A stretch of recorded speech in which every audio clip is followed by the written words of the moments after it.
The storm had been threatening all morning, heavy gray clouds rolling over the plains like a herd of silent buffalo. Jake McAllister tugged his hat lower as he rode along the muddy trail toward town. He needed supplies, but mostly he needed a reason to get out of that big quiet ranch house where the echoes of his past seemed to whisper through every empty room. He'd built the place with dreams of filling it someday. A wife, children, laughter, the kind of life his parents never got to finish. But Jake was 34 now, and the house still sat silent.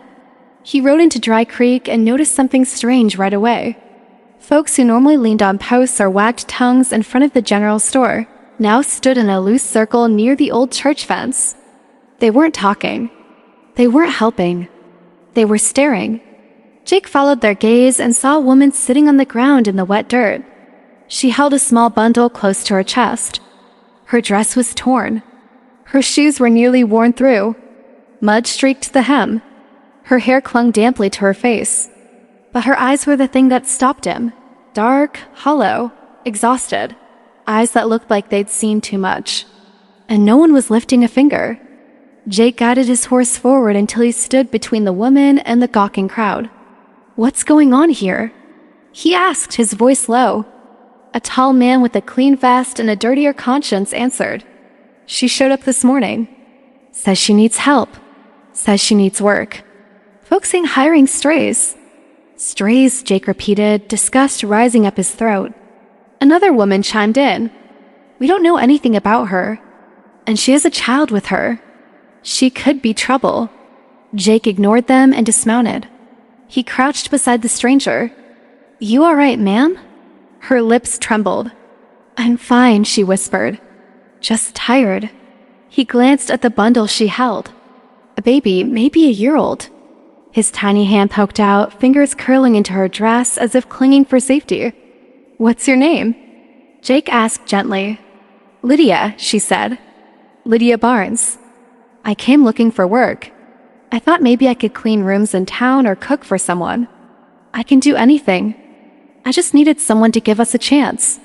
Jake let the crowd's silence settle for a moment. Then he stood and looked every person in the eye. "Dry Creek ought to be ashamed," he said. "A woman's in need and you stand around like fence posts."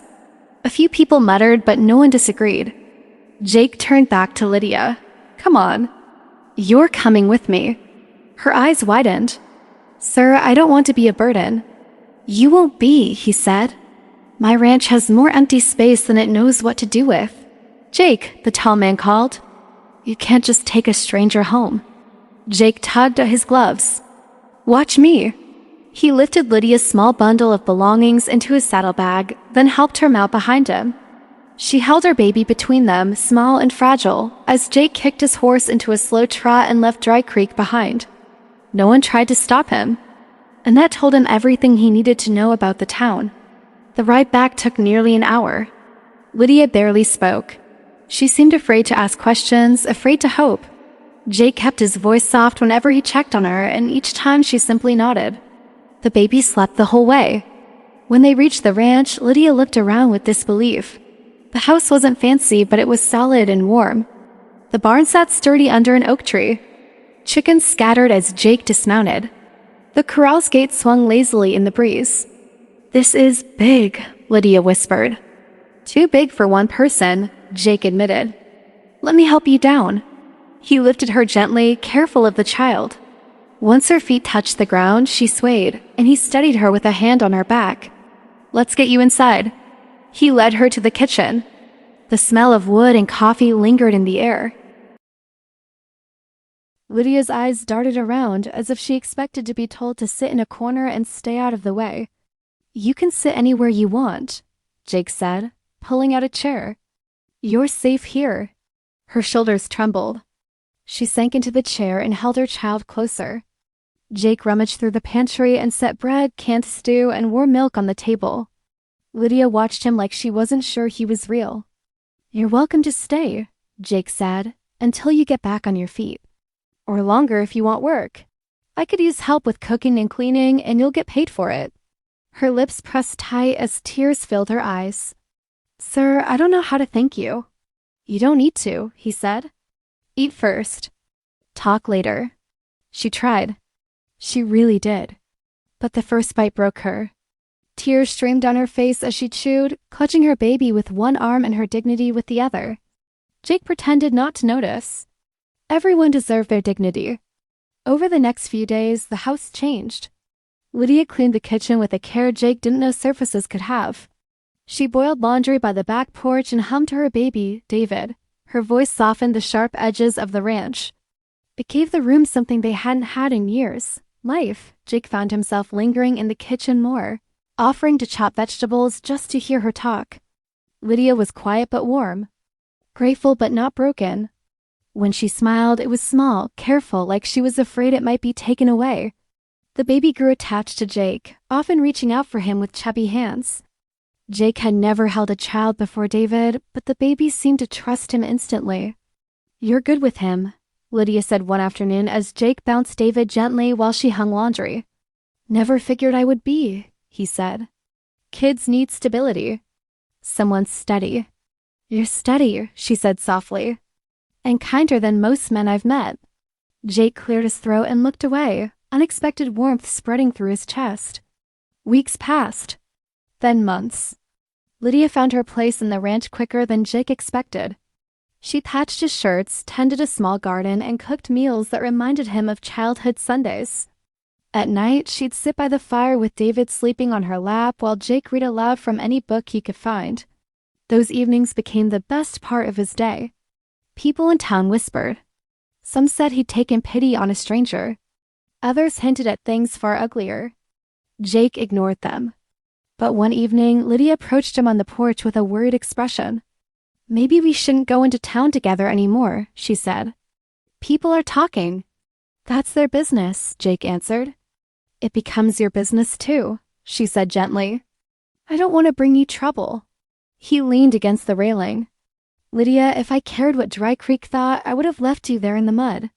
Her eyes shimmered, full of something she was trying hard to hide. "Jake, you've done more for me and David than anyone ever has. I don't want to stay somewhere I don't belong." He turned to her fully. "You do belong. You've made this house feel like a home for the first time." She took a breath, steadying herself. "Jake, I don't want to be a burden." "Lydia," he said softly, "you're not a burden.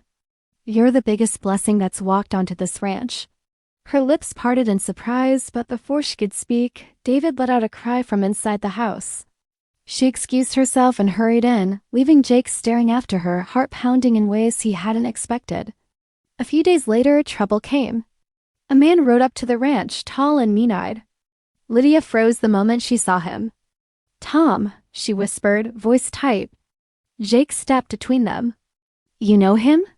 She nodded. "He's David's father." Jake's jaw tightened. "What does he want?" Tom dismounted with a sneer. "Came to get what's mine." Lydia trembled. "You left us," she said. "You said you never wanted the child." Tom spat. "Changed my mind. Got no use for you, but the boy's strong. He'll work someday. I'll take him." Jake's voice dropped low. "You're not taking anything." Tom stepped forward. "Ain't your business, Cowboy." Jake didn't budge. "It became my business the minute you abandoned them." Tom's hand twitched toward his belt, but Jake's stance warned him that would be a mistake. Tom cursed under his breath. "This ain't over," he growled, mounting his horse and riding off in a cloud of dust. Lydia sank to the ground, sobbing into her hands. Jake knelt beside her and put a hand on her shoulder. "He's not getting David," he said firmly. She looked up at him, eyes full of fear and something deeper. "Why are you doing all this for us?" Jake swallowed. "Because I care about you. Both of you. More than I ever expected to." Her breath caught. Her tears slowed. And then she reached out and held his hand. "Jake, I care about you too." Tom never came back. Some said he left town. Others said he got himself shot in a poker game somewhere down south. Lydia didn't ask. She had no room in her heart for the man anymore. Instead, she filled her days with warmth, laughter, and the quiet comfort of a life rebuilt. And Jake found himself praying for courage. One warm summer evening, he asked her to step outside with him. Fireflies blinked along the grass. The sky glowed orange as the sun dipped behind the hills. Lydia, he said, voice shaking slightly, I know I'm not the man you planned on. And I know life's given you more hardship than anyone deserves. But this ranch, it hasn't felt empty since the day you arrived. She stared at him, tears gathering in her eyes. I want you to stay, he continued. Not as a helper, not as someone passing through, but as family, mine, if you want that too. Her breath broke. She covered her mouth with her hand, overwhelmed. Jake, I didn't think I'd ever have a home again, she whispered. Or a man who'd want us. But you gave me hope. You gave David a father's kindness. You gave me a chance to live again. She stepped closer, her hand trembling as she touched his cheek. Yes, she said. I want that too. Jake pulled her into his arms, holding her as if the world finally made sense. Inside the house, David babbled happily, unaware he'd just gained the family his mother had prayed for. And outside, under the vast golden sky, Jake McAllister finally found what he'd been missing all his life. A home filled with love. A woman who believed in him. And a family he never thought he'd have.